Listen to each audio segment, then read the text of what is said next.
Hey fam, hope you're well and keeping safe out there.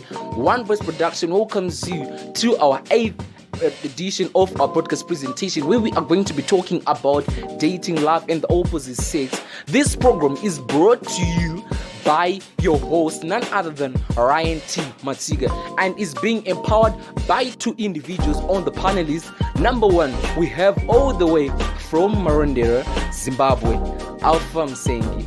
Then the second on the panelists, all the way from Harare, Zimbabwe, we have Sarah NCUBE. And I trust and believe that these individuals are going to help and bring a transformation in our lives as teenagers and beyond. Ladies and gentlemen, let us stay tuned and stay focused as these individuals are going to pour out what they have to us. Over to you guys. Good day, guys. My name is MSENGI, and I hope I find you well. I've been asked by Mr. Matsika to express my views and opinions pertaining to the issue of teen dating.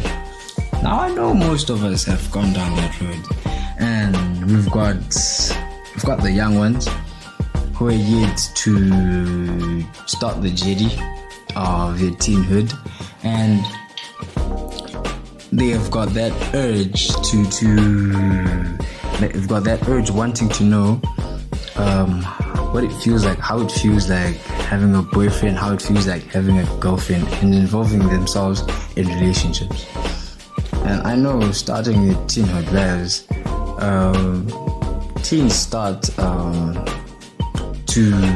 wanting to experiment more and try hiding the things from their parents and stuff like that. And being a teenager myself, I know what emotions we go through and what all thoughts we get. So I'm neither for or against this, as it differs from person to person.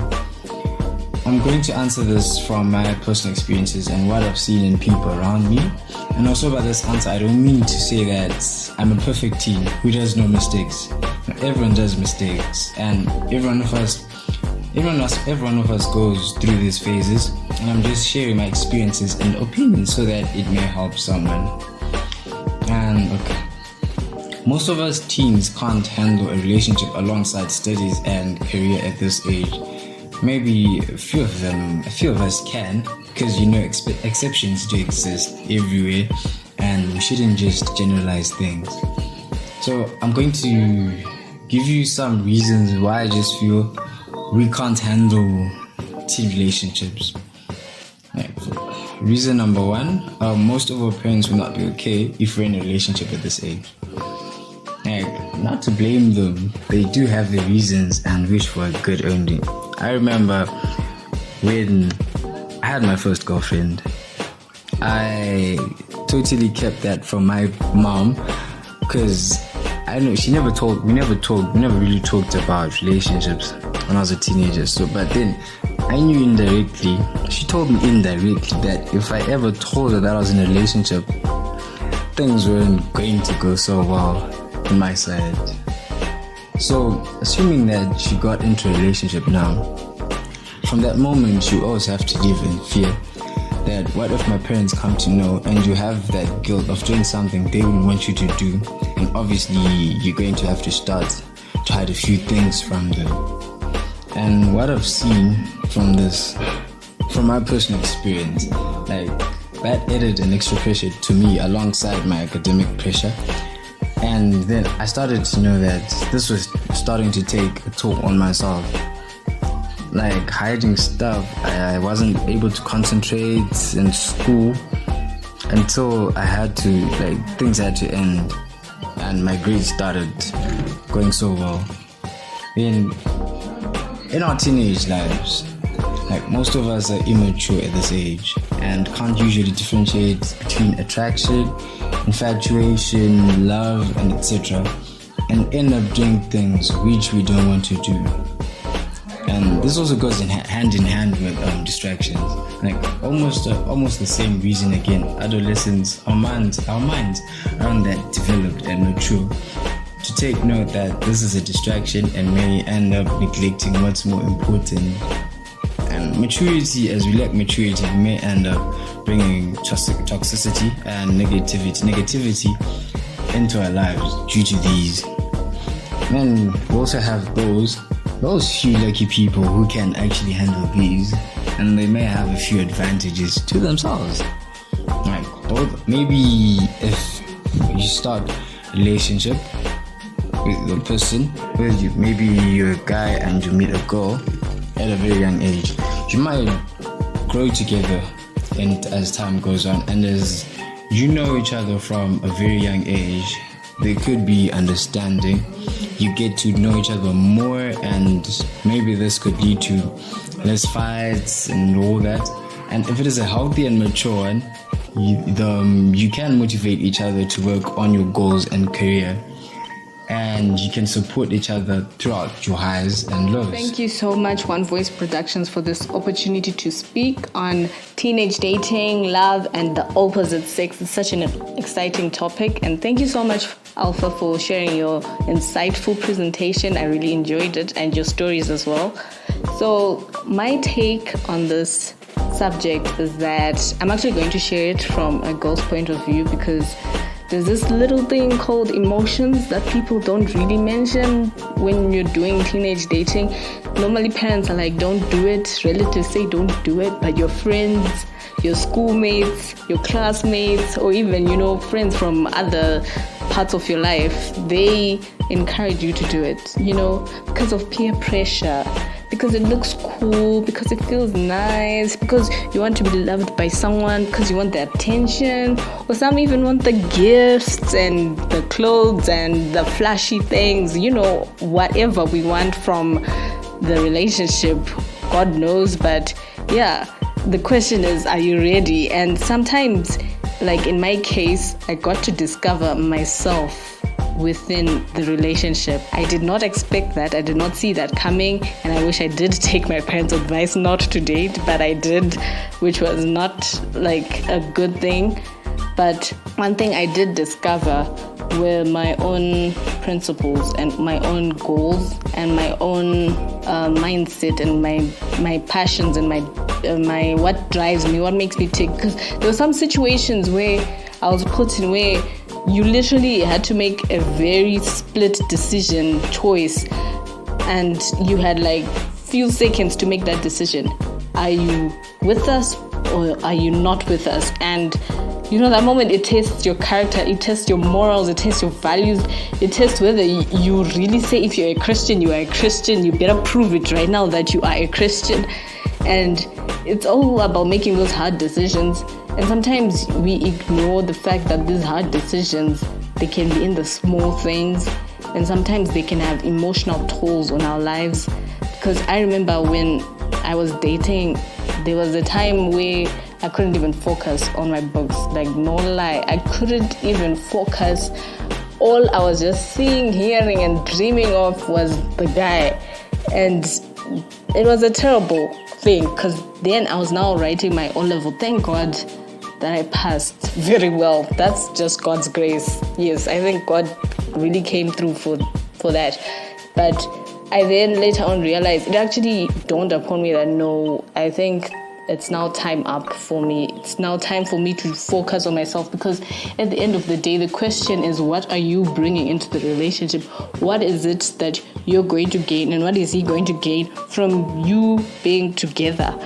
And if you're bringing nothing to the relationship, so what's the point of having the relationship? If your relationship is not Christ-centered, it's not centered on any grounds actually, then what are you doing? Why are you wasting the other person's time and resources, or even money, or whatever you are gaining from them? Why are you wasting those resources? So I had a moment where I had to really think about it, because I realized I was also slacking on my personal achievements, like on my own career and on my own schoolwork. I was slacking in every area of my life, as a matter of fact.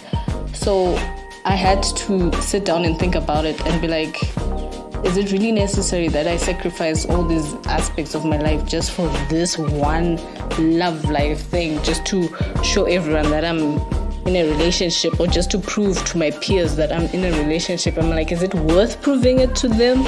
Am I ready? Did I make a mistake? Type of question. I had a lot of questions, and the emotions also.